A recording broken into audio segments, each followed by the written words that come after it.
God, his pants stayed on. Homer man! Homer smash! Get revenge on world! Look, it's the Incredible Hulk! It's amazing how so many people can take great offense to someone not liking a new game, particularly a remake. And if you think I'm exaggerating, then just go look at the comment section on my Silent Hill 2 remake video, or look at other people's comment sections on videos where they express their disdain towards any remakes in general. One of the reasons why I find it hard to immerse myself into modern games is due to the unhinged fans that spawn from them.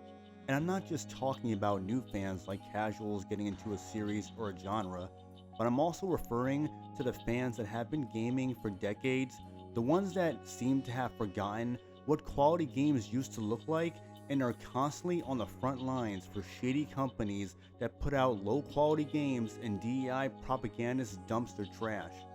The Silent Hill 2 remake is one of many remakes that was given the modern day treatment, and this is not exclusive to remakes either, as remasters are also victims of the current trend of neutering classic games. I mean, we've seen it with the Dead Rising Deluxe remaster and the upcoming Soul Reaver remaster. Final Fantasy VII's remakes have shown us how far Square Enix are willing to go to milk a franchise. Sadly, a lot of consumer pigs take no issue with the fact that a long-awaited remake to FF7 was botched by Naoki Hamaguchi, Motomu Toriyama, and Tatsuya Nomura by being turned into a pointless trilogy full of subversive fanfiction nonsense where the fans of this crap are more interested in creating theories rather than actually buying the games. Resident Evil remakes have seen its fair share of weird modernization, though I'm not going to count the RE1 remake. However, the other remakes like 2, 3, and 4, and the way that some characters were designed and portrayed, and the censorship in some of the characters' outfits, and modernized, neutered, politically correct, inoffensive dialogue. And of course, it wouldn't be a modern game without yellow paint splattered on every corner, street, and doorstep. Even Dead Space was shortly revived with a remake. I say shortly because not only was it forgotten about months after its release, but EA shelved any plans for a Dead Space 2 remake, considering it only sold a whopping 2 million copies. But on the bright side, at least we won't have to endure another soulless remake of Dead Space. Seeing how the DS1 remake ruined the characters, let's take Nicole for example, who went from a woman who looked to be in her mid-30s to becoming Isaac's grandmother. Or Kendra, who was defeminized and given the equivalent of a digital shot of male hormones, and Isaac being made to look like an Adam Sandler stunt double off of Wish. Not to mention posters and the Ishimura being race swapped from Asians to blacks. And we can't forget about the infamous all-gender restrooms.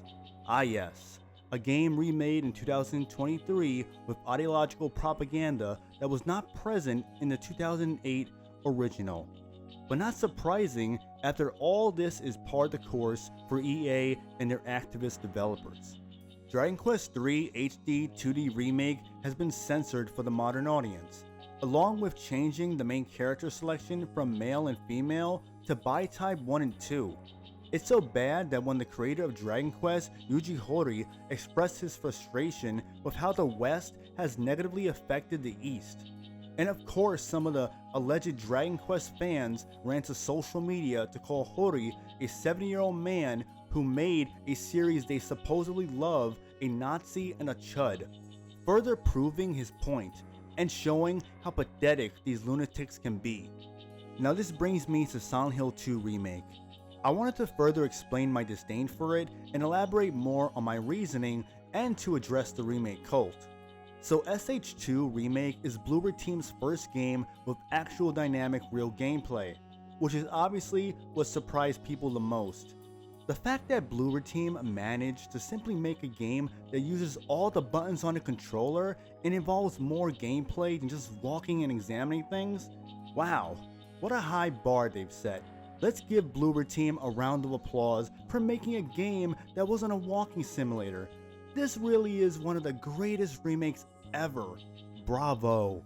I'm sure Silent Hill 2 Remake simps would love it if everyone ignored the modern audience pandering, aka the woke shit sprinkled throughout the game. And no clowns, I don't have to waste $70 on this slop to know what this remake has to offer. Trailers, dev diaries, reviews, and streams easily confirmed all I needed to know. I'm not going to shut my brain off to appease you consumer pigs that have a recency bias towards these mediocre remakes.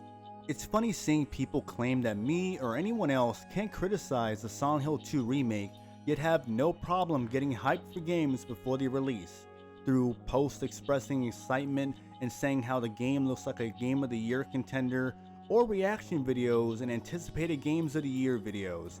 Using their logic, how can they have a high opinion on a game before even playing it? Shouldn't they reserve any thoughts on a game until after they've played it?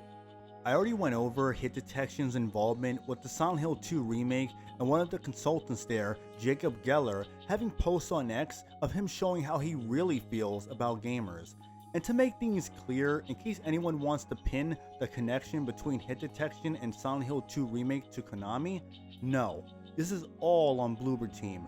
Their name is on Hit Detection's website.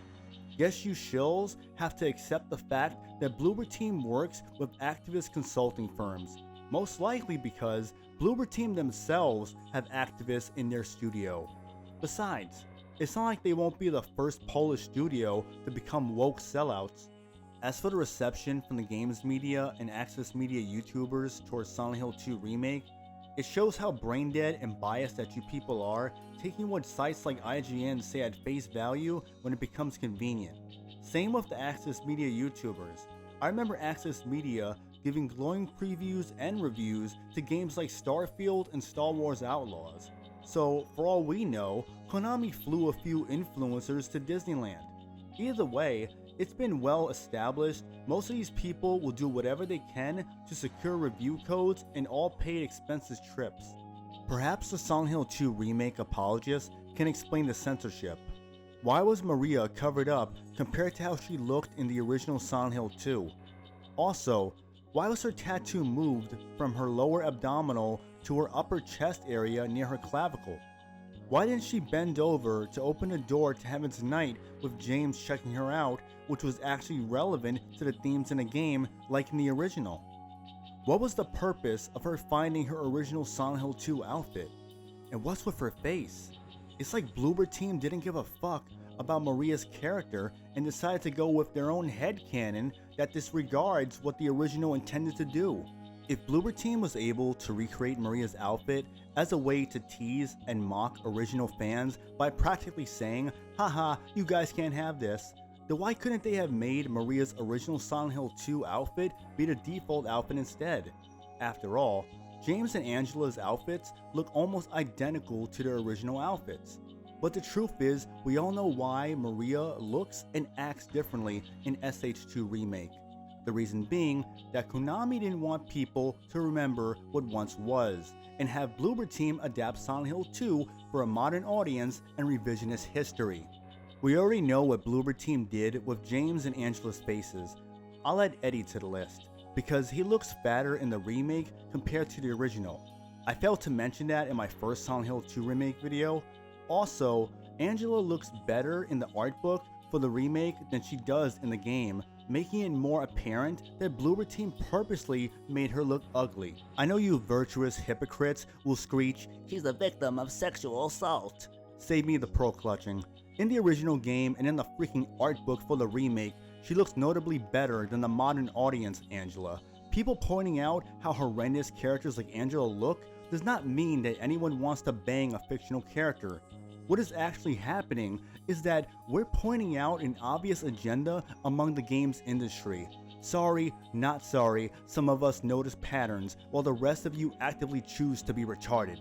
Another thing I failed to mention was how Pyramid Head was introduced. Bloober Team censored Pyramid Head's introduction. In the remake, you can barely make out what Pyramid Head was trying to do with the mannequins, whereas in the original, you can clearly see what Pyramid Head was doing. Team Silent weren't pussies with how they presented the original Silent Hill 2, but it's obvious Bloober Team aren't built like Team Silent. It's strange that SH2 Remake defenders really enjoyed the combat, but I bet most of these same people gave Silent Hill Homecoming and the Callisto Protocol shit for having similar combat. This is another problem with the remake cult. Some games have a certain gameplay style, the gameplay gets dragged through the mud, but when a remake comes along doing roughly the same thing that doesn't fit with the original game's design, mind you, then all of a sudden the gameplay gets praised by the usual suspects. Like I said in the last Silent Hill 2 remake video, people have lowered their standards and will accept anything. As I mentioned earlier, people are surprised Bloober Team even managed to make a game with actual combat, so to the remake simps, that's good enough for them. Never mind the lack of fog or dreamy vibe that was present in the original, or the emphasis on the combat despite how clunky it is for a $70 game in 2024, or the unnecessary padding that adds absolutely nothing to the experience but only to give the illusion it's worth the full price to normies and the consumer pig fans. Because God forbid we get a new game that doesn't feel like it could have ended hours ago. This is why the original Silent Hill 2 will be superior, and why I encourage people to play the original over the remake. It's not impossible to get your hands on a copy. Even if you have to buy a PS2, it will still be worth the investment. The PS2 has a stacked library of iconic games and is backwards compatible with PS1 games. It's a better investment than current consoles and games. And if you claim the SH2 remake is the only way for you to experience the game for the first time, well, if you invested money in a PS5 and several full-price games on there, then you can do the same with a PS2 and OG SH2. If you enjoyed a Silent Hill 2 remake, then that's fine. Me explaining my stance on the matter is just that, and I know I'm not alone in my assessment. But you're free to pop a blood vessel in the comments. Either way, I won't be persuaded by remake apologists that voluntarily click on videos that they know offends them by the title and thumbnail alone, and proceed to leave dopey comments such as pretending to be shocked and surprised I had nothing positive to say about the remake. Which is what the Gaming Brit show had to deal with since you remake simps get triggered by anyone that doesn't toe the line, and you guys will be doing the exact same thing to Synthetic Man, because you people hate hearing the truth about your precious D-makes. But guess what? Most of these modern remakes fucking suck donkey balls. I'm not wasting $70 on the Silent Hill 2 remake. In fact, I wouldn't even play it if I found it absolutely free. I'd rather play games that interest me and were made with passion, not ones that are soulless cash grabs, nor do I feel that I need to give them a chance because some random sweaty bimbo on the internet told me to. Nah, you guys can have your modern audience DEI Silent Hill 2. I'll stick with the original and know that I'm not missing a damn thing by skipping this remake. You need people like me so you can point your fucking fingers and say, that's the bad guy. So, what'll that make you? Good? You're not good. You just know how to hide, how to lie. Me, I don't have that problem. Me, I always tell the truth, even when I lie.